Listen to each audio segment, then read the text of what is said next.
நல்ல குளிருக்கு இதமான சொரா மீன் புட்டு, சொரா மீன் சால்னா செஞ்சு சாப்பிட்லாம். இது எங்கள் கிராண்ட்மா சொல்லிக் கொடுத்த ரெசிபி இது. பசங்களுக்கு வந்து சிக்கன் மாதிரி வந்து வச்சு சாப்பிட்றதுக்கு ரொம்ப வசதியாக இருக்கும். வாங்க எப்படி செய்யுதுன்னு பார்க்கலாம். இந்த குளிருக்கு சூப்பராக எதமாக ஒரு சொரா மீன் சால்னா. சொரா மீன்னாக்கா என்ன பண்ணணும், இந்த மாதிரி துண்டாகவே விற்குது அல்மாயா லால்ஸ்லாம் எனக்கு இருக்குது. ஒரு 400 கிராம் இருக்கும். நான் என்ன பண்ணேன், நல்லா வாஷ் பண்ணிவிட்டு மஞ்சத்தூள், ஜீரகத்தூள், வறுத்து அரைச்ச ஜீரகத்தூள், உப்புத்தூள் போட்டு ஃபஸ்ட்டு நான் வந்து வேக வச்சுட்டேன். இதை வந்து சால்னாக்கும் புட்டுக்கும் எடுப்பேன். இது ஒரு 4 பேர் சாப்பிட்லாம். சால்னாக்கு நான் என்ன பண்ணுறேன்னாக்கா, எண்ணெய் நல்லா 4 தேக்கரண்டி ஊற்றி, ஒரு வெங்காயம் ஃபுல்லாக பொடியாக அரிஞ்சு போட்டிருக்கேன். பூண்டு நல்லா 6 பல் தட்டி போட்டிருக்கேன். கருவேப்பிலை போட்டு கடுகு போட்டு தாளித்து வதக்கிட்டுருக்கேன். இங்கே இந்த இடத்துல வந்து நல்லா 2 வெங்காயம் வெறும் எண்ணெய் அதே 4 டீஸ்பூன் போட்டு கடுகு போட்டு கருவேப்பிலை வெங்காயம் 2 வெங்காயம் போட்டு நான் வதக்கிட்டுருக்கேன். எல்லாமே பொடியாக அரிஞ்சு தான் போட்டிருக்கேன். இங்கே புட்டுக்கு வந்து கொஞ்சோண்டு இஞ்சி பூண்டு போடுறேன். 1 டீஸ்பூன் அளவு போடுறேன். இதுக்கு நான் வந்து பூண்டு போடல, இஞ்சி பூண்டு போட்டிருக்கேன். போட்டு நல்லா வதக்கலாம். இங்கே சொரா புட்டுக்கு வந்து அரை தக்காளி பழம் போட்டிருக்கேன். வதங்கட்டும். லேசாக உப்பு போட்டால் சீக்கிரமாக வதங்கும். ரெண்டுமே சொரான்றதுனால நான் கொஞ்சம் சோம்பு போட்டுட்டேன் தாளிக்கும் போது. ஒரு ஃபுல் தக்காளி பழம் அரைச்சி ஊற்றுறேன்.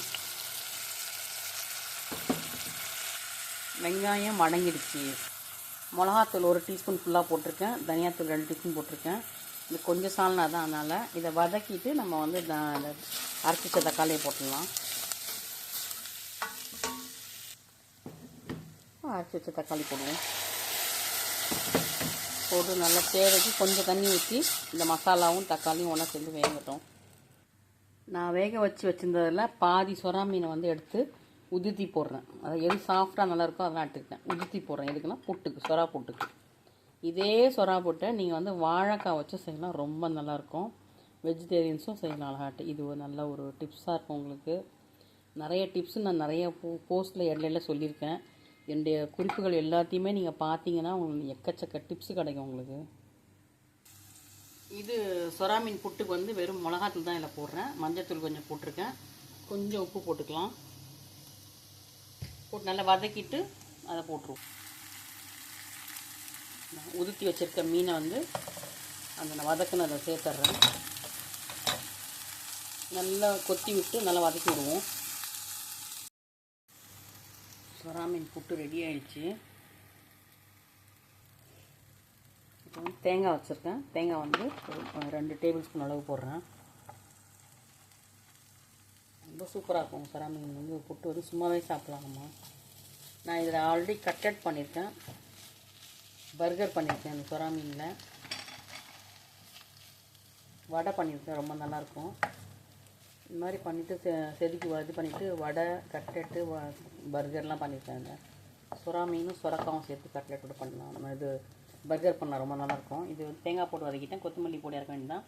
நான் கொஞ்சம் பெப்பர் தூள்லாம் பார்க்குறேன். பெப்பர் தூளும் கரம் மசாலாவும் அது ஆப்ஷனல் தான். இது வரைக்கும் போதும். லைட்டாக தூளாக நல்லாயிருக்கும். கொஞ்சம் காரசாரமாக, அந்த குளிருக்கு காரசாரமாக பண்ணலாம்ல. சொரா மீன் புட்டு முடிஞ்சது. நான் வந்து லெமன் புழிஞ்சு இறக்கிறேன்.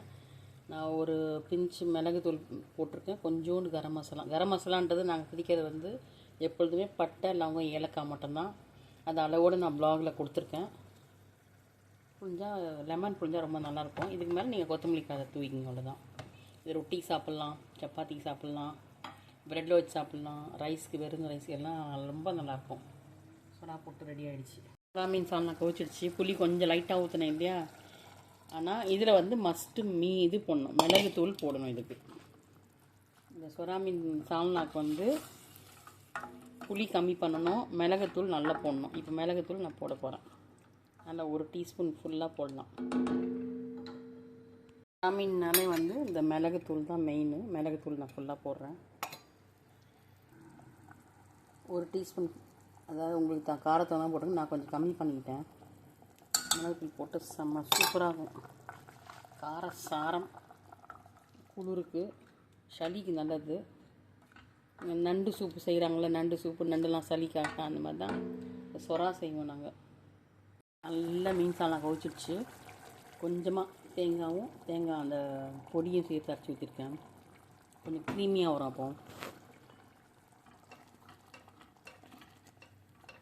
தேவை கொஞ்சம் கால்வாசி தண்ணி ஊற்றிக்கலாம்.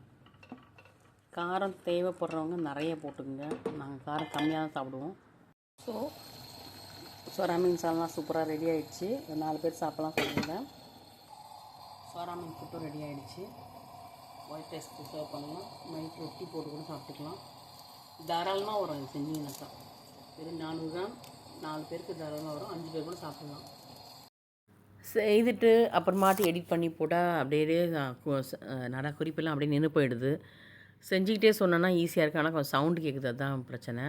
இது பாருங்கள், அந்த இது சால்னா வந்து அப்படியே துண்டு மாதிரி இருக்கும். அப்படியே குழந்தைங்களாம் வந்து போன்லெஸ் துண்டு வச்சு சாப்பிட்றதுக்கு ரொம்ப வசதியாக இருக்கும். மீன் வச்சு சாப்பிட்றதுக்கு.